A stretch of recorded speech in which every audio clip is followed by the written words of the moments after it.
शुभविवाह या मालिकेच्या येणाऱ्या भागामध्ये आता मात्र गोडाऊनचं काम करत करत आकाश आता मोठ्या पदावरती पोहोचलेला आहे आणि अचानकपणे मोठ्या पदावर पोहोचलेल्या आकाशला अचानकपणे रागिणीच्या समोर एका इव्हेंटसाठी पाहतात रागिणीच्या पायाखालची जमीनच हादरते। आत्तापर्यंत रागिणीने केलेल्या सगळ्या कृत्याचा समोर आढावा दिसतो आणि आपण ज्या गोष्टीसाठी अट्टाहास करतो ती गोष्ट तर भूमी आणि आकाशकडे आहे। त्याच वेळेला पौर्णिमा नटून थटून ज्या इव्हेंटसाठी गेलेली असते त्या इव्हेंटमध्ये तिला माघार घेऊन तिथे आता भूमीला खूप मोठं मान मिळतो। अचानकपणे कॉन्टॅक्ट नसताना, अचानक इतके दिवस काहीही आपल्याला खबरबात नसताना एकदम समोर आलेलं दृश्य बघून रागिणी, पौर्णिमा, अभिजित यांना खूप मोठा हादरा बसतो। छोट्याशा कामापासून सुरुवात केलेल्या आकाशने इतक्या मोठ्या पदापर्यंत पोहोचत भूमीला सन्मानाचं स्थान दिलेलं असतं आणि आता आकाशची प्रगती, भूमीची साथ या सगळ्यांची जोड बघता रागिणी हादरते। आकाश भूमीला सांगत असतो, सायकल राणी, मी जे काम करतोय ना ते काम मला खूप आवडतं। गोडाऊनमध्ये आकाशचे आता सगळं एकंदर वृत्ती पाहता गोडाऊनचे मालक त्याच्यावरती खूप खुश असतात। आकाशचा पगार पण वाढलेला असतो। आकाश आता त्या पगारातून घर खर्च भागवण्याप्रती समर्थ असतो आणि तो भूमीला सांगत असतो, सायकल राणी, आता तू स्वतःला त्रास करून घेऊ नकोस। तू न रिक्षेने जात जा, तुझे पाय दुखतात ना, त्यामुळे तू स्वतःची काळजी घे। मला माहिती आहे तू चालत जातेस, मी तुला चालत येताना पाहिलेलं आहे। इतका रोज जर तू चालणं करशील तर तुझे पाय दुखतील, मग कसं काय चालेल? नाहीतर सायकल राणी तू जवळची नोकरी पकड। यावरतीच भूमी सांगते, आकाश, अरे माझी नोकरी पण चांगली आहे आणि त्यांनी मला नोकरीमध्ये काम बघून मग बढती पण मिळणार आहे। आकाश म्हणतो, माझा पण पगार वाढलाय, तू काळजी करू नको सायकल राणी, आता सगळं ठीक होणार आहे। असं म्हणत आकाश दिवसेंदिवस प्रगती करत चाललेला असतो आणि आता भूमीची सुद्धा नोकरीमध्ये बढती होत असते।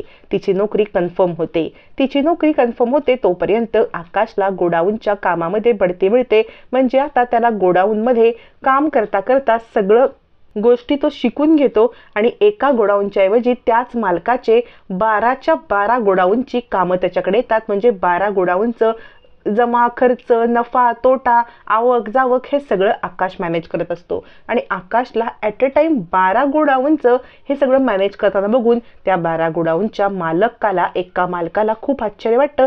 तो एके दिवशी आकाशची भेट घेऊन आकाशला खूप मोठा आता ऑफर देतो। आकाशला तो 12 गोडाऊनचा आता इन्चार्ज बनवतो। म्हणजे सगळं सांभाळत आता आकाश त्याचा इन्चार्ज बनलेला असतो।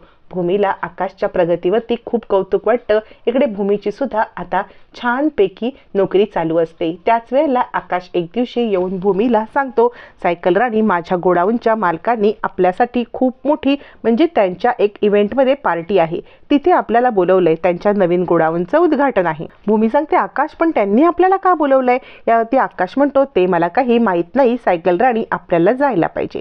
भूमी सांगते, ठीक आहे आकाश, तू म्हणतोस तर आपण जाऊया, पण एक काम करूया, आपल्याकडे फार काही चांगले कपडे नाहीत। यावरती आकाश म्हणतो, माझ्याकडे खूप पैसे साठलेत। हे बघ सायकल राणी, तू मला म्हटली होतीस ना की थोडे थोडे पैसे साठवून ठेव, पगार खर्च करू नको, मी मोगऱ्याची फुलं सुद्धा आता आणत नाही। हे बघ पैसे, आज आपण जाऊन छानपैकी कपडे घेऊया। भूमी आकाशचं हे जेस्चर बघून खूप भावुक होते आणि दोघं जण जाऊन छानपैकी कपडे खरेदी करतात, इव्हेंटसाठी तयार होतात। मेन मुद्दा असा असतो की आता या इव्हेंटसाठी जिथे भूमी तयार होत असते, आकाश तयार होत असतो, त्याच इव्हेंटसाठी रागिणी आणि आता पौर्णिमा, अभिजित, राजाकाका हे येणार असतात। त्यांच्यासुद्धा कंपनीकडून त्या गोडाऊनच्या उद्घाटनासाठी बोलवलेलं असतं। रागिणीला सांगितलेलं असतं की तुमच्या हातून आम्ही उद्घाटन करू, पण आयत्या वेळेला रागिणी यायच्या आधी तिथे आकाश आणि भूमी छानपैकी तयार होऊन येतात। गोडाऊनचे मालक आता भूमीचं खूप कौतुक करतात। भूमीला सांगतात, खरंच म्हणजे तुमचा नवरानं इतका हुशार आहे, पण मी तुम्हाला सांगू का, त्याच्यामधला हा जो कॉन्फिडन्स आहे ना, हा तुमच्यामुळे आलेला आहे, तुम्ही त्याच्यासाठी इतकं काही करता। भूमी सांगते, नाही, मी आकाशसाठी काही करत नाही, तो माझ्यासाठी खूप करतो, तो माझं इन्स्पिरेशन आहे। आणि खरं सांगू का तर आकाशमध्ये मुळातच ही बुद्धी होती, मी फक्त त्याला एक वाव दिला किंवा ती बुद्धीला मी चालना दिली, आत्मविश्वास वाढवला। मालक म्हणतात, तेच तर मी सांगतोय, खरं तर तुम्हाला या गोष्टीसाठी सलाम। आणि तुम्हाला खरं सांगू का तर आजचं उद्घाटन तुमच्या हातून व्हावं असं मला वाटतं। ॲक्च्युली रागिणीला एक तिथल्या स्टाफच्या लोकांनी आमंत्रण दिलेलं असतं उद्घाटनासाठी। रागिणी, पौर्णिमा आणि आता अभिजित हे तिघं तयार होऊन आलेले असतात, पण इकडे भूमी आणि आकाशला आयत्या वेळेला छानपैकी इन्व्हिटेशन दिल्यामुळे दोघं जण फीत कापण्यासाठी येतात। त्याच वेळेला महाजन गारमेंटची काही लोक आलेली असतात. भूमी त्यांना पाहते. थोडीशी भूमीला शंका येते, जर यांनी आत्यांना सांगितलं तर खूप मोठी गडबड होईल. तोपर्यंत रागिणीची एंट्री होते.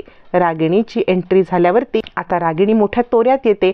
तोपर्यंत आकाश आणि रागिणी एकमेकांच्या समोर आलेले नसतात आणि त्याच वेळेला आकाश आणि भूमी बाजूला असताना इकडे रागिणी, पौर्णिमा, राजा काका हे लोक आता उद्घाटनाच्या दिशेने येतात. आकाश आणि भूमी यांची त्यांच्याकडे पाठ असते. त्याच वेळेला रागिणी आणि भूमी एकमेकांच्या समोर येतात. पौर्णिमाची नजर जाते आणि त्याच वेळेला मालक आता फीत कापणाऱ्या रागिणीला थांबवतात. मॅडम थांबा. आणि रागिणी मागे वळून बघते. आपल्याला फीत कापवताना थांबवणारी कोण व्यक्ती? म्हणून रागिणी मागे बघते. पौर्णिमा बघते. दोघी जणी चपापतात, कारण साक्षात समोर आकाश, भूमी हे दोघं जण असतात. अभिजित मोठ्या टेचामध्ये सूटबूट घालून तिकडे फीत कापायला आलेला असतो, पण त्याचाच पत्ता कापला जात असतो आणि अभिजित हादरतो. भूमी मात्र मोठ्या टेचामध्ये रागिणी, पौर्णिमा, अभिजित यांच्याकडे पाहते आणि त्याच वेळेला मालक म्हणतात, एक मिनिट रागिणी मॅडम, थोडंसं म्हणजे माफ करा, पण हे तुम्हाला पण पटेल. हा मुलगा इतका होतकरू आहे ना, आणि या मॅडम त्याची इतकी चांगली काळजी घेतात ना, की आमच्या 12 गोडाऊनचं काम हे करतात. आणि त्याचप्रमाणे 12 गोडाऊनचं काम करत असताना आता त्याला आम्ही इन्चार्ज बनवलंय. तर मला असं वाटतं यांच्या मेहनतीला एक सलाम द्यावा, म्हणून आपण यांना फीत कापायला देऊया का? आकाश आत्याला पाहतो, पण आता तो आत्या किंवा अत्तू अशी हाक मारणार तितक्यात त्याला भूमीचं वाक्य आठवतं की आपण एक गेम खेळतोय.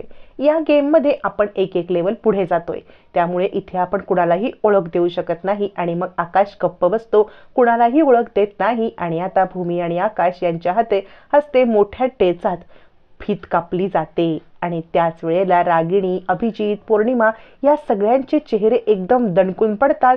पण इकडे राजा काकांना संशय येतो. राजा काका त्यावेळेला काहीच बोलत नाहीत, म्हणजे आपल्याला आता आकाश आणि भूमी ओळख पण दाखवत नाहीयेत. आणि आता हे इकडे कसे? हे जयसिंगपूरच्या प्रोजेक्टला होते आणि हा इकडे इन्चार्ज कसा? त्या पद्धतीने आकाश आता एक गोडाऊनचं काम करताना 12 गोडाऊन, त्यानंतर इन्चार्ज अशा मोठ्या पदावर पोहोचत, अचानक मोठ्या पदावरती पोहोचलेल्या आकाशला पाहत रागिणी तर कोसळतेच. आपल्या स्वतःचा अपमान गिळून ती गप्प बसते. आणि या सगळ्यानंतर आता आपल्या नवऱ्याला म्हणजे राजा काकाला काय उत्तर द्यावं या सगळ्याचा ती विचार करत असते. पण या सगळ्यामध्ये आकाश भूमीला खूप मोठा मान सन्मान आणि आता दोघांच्या आयुष्यामध्ये आलेलं हे सुखाचं पाऊल असतं, सुखाची चाहूल असते. या सगळ्यामध्ये आकाशला एक मोठा इन्चार्ज मिळालेला असतो पद, त्यानंतर अजून बढती मिळत खूप मोठं पद मिळणार असतं. त्यामुळे भूमी आणि आकाश दोघांचा सुखाचा संसार बघून रागिणीचा झळफळाट होतो. पौर्णिमाचा तर चेहराच पडतो. अभिजित तर तिकडून तोंड काळं करून पळूनच जातो.